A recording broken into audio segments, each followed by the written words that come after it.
स्वागत आहे मित्रांनो कॅपिटल मार्केट एज्युकेशन या यूट्यूब चॅनलमध्ये. आज आपण एक अशी कंपनी बघणार आहोत जी तिच्या क्षेत्रामध्ये ही मोनोपॉली असलेली कंपनी आहे, म्हणजेच काय तर एकाधिकारशाही असलेली कंपनी आहे.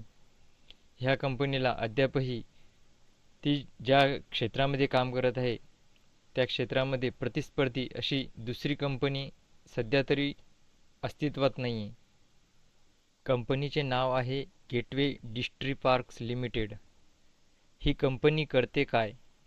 गेटवे डिस्ट्रीपार्क्स लिमिटेड ही कंपनी एक एकीकृत इंटर मॉडेल लॉजिस्टिक सेवा प्रदाता आहे.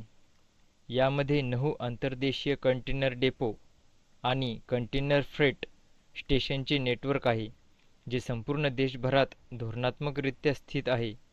31 ट्रेन सेट आणि 500 पेक्षा अधिक ट्रेलर्ससह त्याच्या सुविधा आणि सागरी बंदरामधील वाहतुकीसाठी तसेच पहिल्या आणि शेवटच्या मैलाची कनेक्टिव्हिटी प्रदान ही कंपनी करते. इम्पोर्ट आणि एक्सपोर्ट उद्योगातील अनेक अशा बाबी, तांत्रिक अडचणी समाप्त करण्यासाठी कंपनी सामान्य आणि बंधपत्रित गोदाम, रेल्वे आणि रस्ते वाहतूक, कंटेनर हाताळणी सेवा आणि इतर मूल्यवर्धित सेवा देते. कंपनीचा एक दिवसाचा आलेख बघता कंपनीने 1.88% परतावा दिला आहे. कंपनीचा एक वर्षाचा आलेख बघता कंपनीने 72.83% परतावा दिला आहे. आणि कंपनीचा चार्ट आपण जर लक्षपूर्वक बघितला तर हा चढता ग्राफ आहे.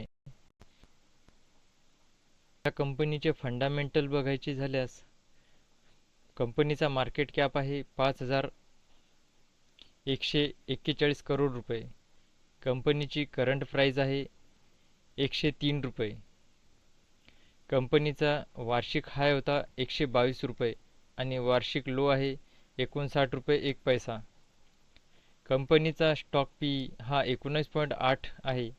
बुक व्हॅल्यू ही 36.30 पैसे आहे. म्हणजेच काय तर कंपनी बुक व्हॅल्यूपेक्षा तिप्पट प्राईजवर रन करत आहे. कंपनी ही डिव्हिडंड देते. कंपनीचा डिव्हिडंड यील्ड हा 1.94% आहे. कंपनीचा ROCE आणि ROE हा अनुक्रमे 12.8% आणि 14% आहे. कंपनीचा फेस व्हॅल्यू हा 10 रुपये आहे. म्हणजे कंपनी भविष्यामध्ये बोनस, स्प्लिट ह्या गोष्टी देऊ शकते. कंपनीचा 5 वर्षाचा सेल जर बघितला तर हा 12.1%ने वाढत आहे. कंपनीचे प्रॉफिटसुद्धा 25%ने वाढत आहे. कंपनीचा डेट टू इक्विटी हा म्हणजे कंपनी कंपनीवर जे काही कर्ज आहे ती कंपनी फेडू शकते, असे हा डेट टू इक्विटी रेशो आपल्याला दर्शवितो.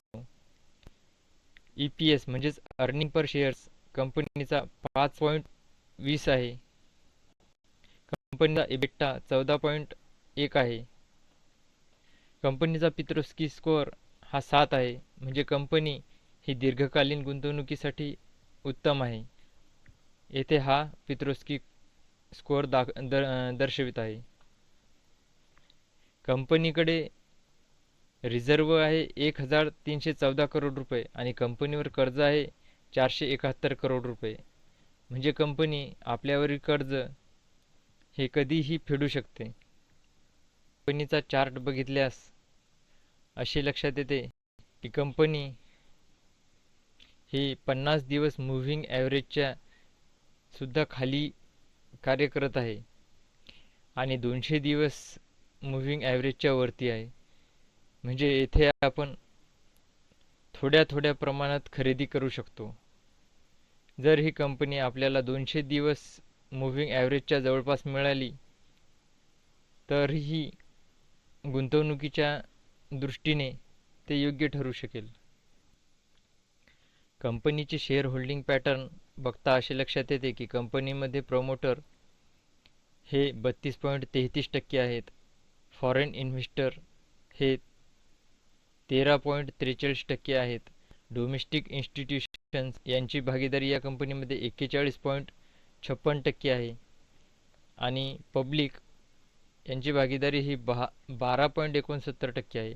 आता मी नेहमी म्हणत असतो की आपल्याला ज्या कंपनीमध्ये गुंतवणूक करायची आहे त्यामध्ये प्रमोटर होल्डिंग ही 75% असावी.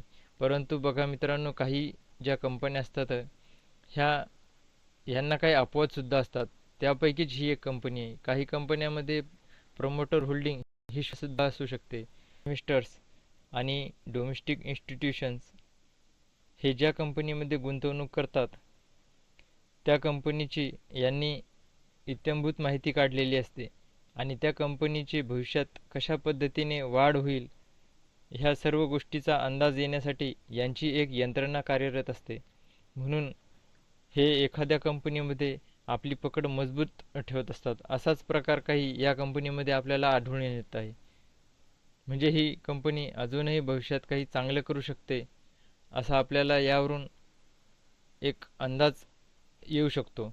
आता या कंपनीमध्ये आपण लक्षपूर्वक बघितले तर फॉरेन इन्व्हेस्टर्स हे कधीतरी आपला माल हलका करतात तर कधीतरी परत तो वाढवतात सुद्धा.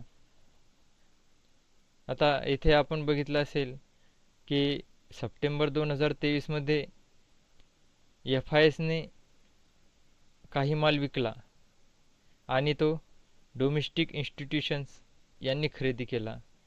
त्याच पद्धतीने ज्यावेळेस डिसेंबर 2023 मध्ये पब्लिकने आपला काही माल विकला तर तो फॉरेन इन्व्हेस्टर्स यांनी परत खरेदी केला. म्हणजे हे खरेदी विक्री असे करून आपल्या नफ्यात वाढ करून घेत असतात मित्रांनो. बारकाव्याने लक्ष ठेवायचे असते. आणि आपण सुद्धा जेव्हा कंपनी एखादी प्रॉफिटमध्ये आहे आणि आपलं भांडवल त्यामध्ये गुंतलेलं आहे आणि आपल्याला असे लक्षात येते की आपलं भांडवल इथे आपण काढून घेऊ शकतो, तर तेथे पहिलं ध्येय ते ठेवायचं आहे की आपलं भांडवल आपण त्या कंपनीमधून तेवढं काढून घ्यायचं आहे. ह्यामुळे काय होईल, आपल्याजवळ इतर कंपन्यांमध्ये गुंतवण्यासाठी आपल्याजवळ पैसा उपलब्ध राहील.